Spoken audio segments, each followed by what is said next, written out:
Sun TV serial நடிகை ஸ்ருதிகாவுக்கு குழந்தை பிறந்தாச்சு. என்ன குழந்தைன்னு தெரியுமா? 38 வயசாகிற சீரியல் நடிகை ஸ்ருதிகா கர்ப்பமா இருந்த நிலையில இப்போ அவங்களுக்கு குழந்தை பிறந்திருக்கிறதா அறிவிச்சிருக்காங்க.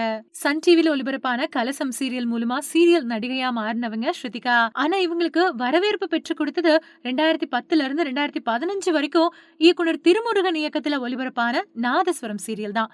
அதுக்கு பின்னாடி மாமியார் தேவை, உறவுகள் சங்கமம், வைதேகி உரிமை, குலதெய்வம், எண்ணினிய தோழியே மாதிரியான ஏராளமான 15க்கும் மேற்பட்ட சீரியல்கள்ல ஹீரோயினா நடிச்சாங்க.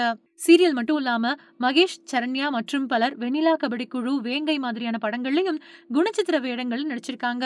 எதிர்பார்த்த அளவுக்கு திரைப்பட வாய்ப்புகள் கிடைக்காத நிலையில முழுக்க முழுக்க சீரியல் நாயகியா மாறிட்டாங்க.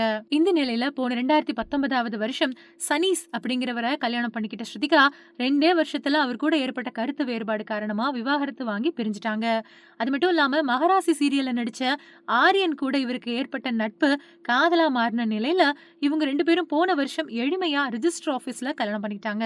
அதுக்கப்புறமா நடந்த கல்யாண வரவேற்புல ஒட்டுமொத்த சின்னத்திரை வட்டாரத்தை சேர்ந்த பல பேர் கூடி வந்து வாழ்த்து தெரிவிச்சாங்க. இந்த நிலையில கர்ப்பமா இருக்கக்கூடிய தகவலை ஸ்ருதிகா அறிவிச்ச நிலையில இப்போ குழந்தை பிறந்திருக்கிறதையும் அறிவிச்சிருக்காங்க.